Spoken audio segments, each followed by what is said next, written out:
Hey, what's up, everybody? How you doing? I'm Jay Hollingshed, your personal high-performance mindset coach and public speaker. Thanking you so much for tuning in to another episode of my 7 Pillars of Mental Performance in 365 days. Wow, today is Saturday. Saturday is positive and negative self-talk, which is pillar number 7. So we will be talking about positive and negative self-talk very briefly. And I want to give a shout out to everybody who's tuning in right now. My front row seat people, my season ticket holders, those that tune in right at 9 o'clock. My brother AJ, I love you, man. I appreciate you every day for tuning in right at 9 o'clock when it died. My daughter Jaleesa Hollingshed, I see you, babe. I see you. Also, let me see who else we got going on. Jackie Briggs, thank you so much for tuning in at 9 o'clock. Elizabeth Fletcher, I see you. What's up, Liz? I see you. I see you. I appreciate you. All of my people, thank you so much. Thank you, thank you, thank you. Now, you can catch this video in its entirety on my YouTube channel or any of my other social media outlets. Just look for Jay Hollingshed on Jay Hollingshed. It's under my name. You can find it. You can find the videos with no further delay. Let's get right into it. This is episode 251 of 365. We are talking about positive and negative self-talk.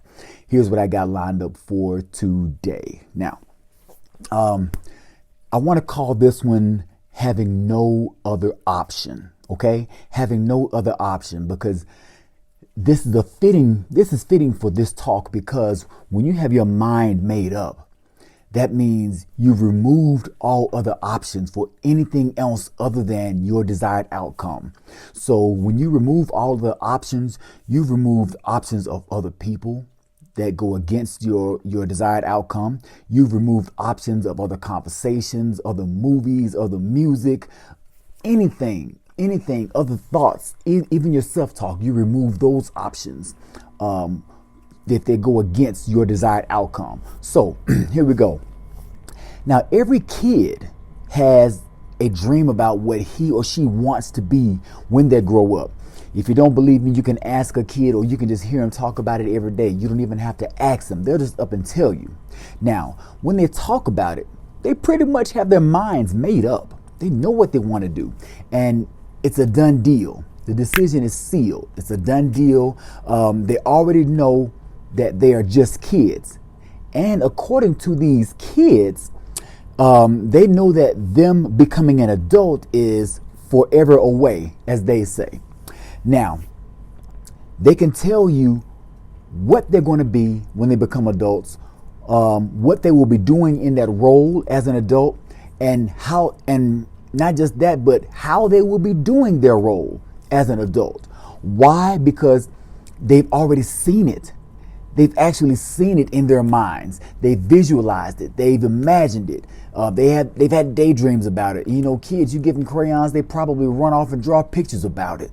So they've seen it. They've imagined it. They've visualized it so much so to the point that there is no other option. And that's the key sentence here. Having no other option. They gave themselves no other option mentally.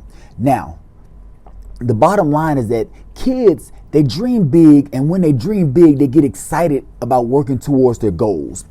And when they do that, their excitement carries them as a form of motivation, and they are more than willing to do whatever it takes to get there. Now, when they are more than willing to do whatever it takes to get there, they are more than willing to do everything to get to their desired outcome. They've removed the other options. So, do you think any negative self-talk is coming to them? As a kid, I'd like to think that, no, they don't have any negative self-talk going on right now, because kids have no fear. They think anything is possible, and they try it. And you, to my surprise, they accomplish a lot of what they want to do. Okay, so no, negative self-talk is not really pushing them in their minds. But if they do, that dream is still there. And like I said, they've given themselves no other option, to the point to where they are more than willing to do what they need to do. Now, let's switch gears a little bit. We're going to move from kids to adults. Now, we're talking about adults, not just any adults. I'm talking about Navy SEALs. Why do you think Navy SEALs are so successful in their missions? Do you think they have negative self-talk as they start their mission, as they go throughout their mission, as they go through the process or the steps of completing their mission? Of course they do. They're human beings just like you and me. So, yes, they have negative self-talk. However, they handle the negative self-talk a different way. They don't handle it like the average person. When they get negative self-talk, they shut it down completely. Boom, that's it. No more. That's it. They shut it down and just silence it quickly because it has nothing to do with their desired outcome. It has nothing to do with the outcome of their mission. Why? Because in their minds, their mission is already made up. I mean, their mission is already accomplished. In their minds, they have already seen the mission unfold as they want it to happen, or as it is supposed to happen. Navy SEALs already see the mission accomplished. They know what it looks like when it's accomplished. They've already programmed their minds to say it and believe and understand that the mission is accomplished. They just got to follow the steps to go through it. They've left themselves no other option. Key sentence here.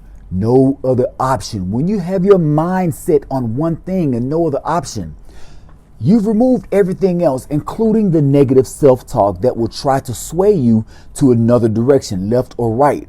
And left or right is not forward to your option. So they've removed that.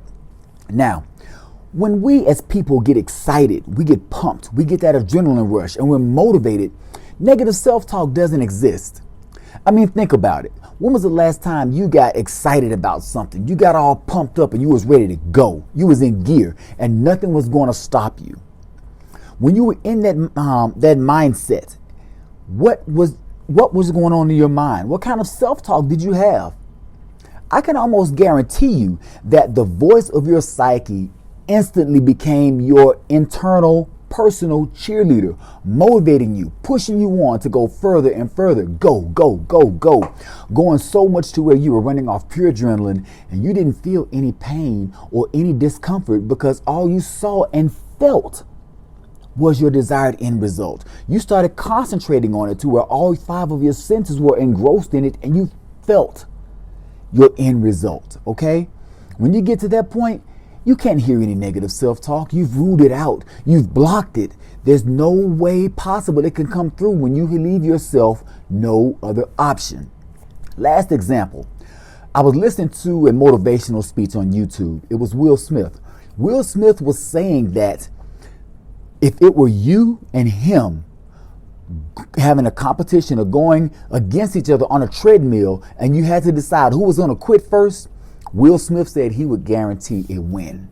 He would win. Why? Because he's not leaving himself a plan B. There's no other option. He said he would run on that treadmill and die trying to beat you.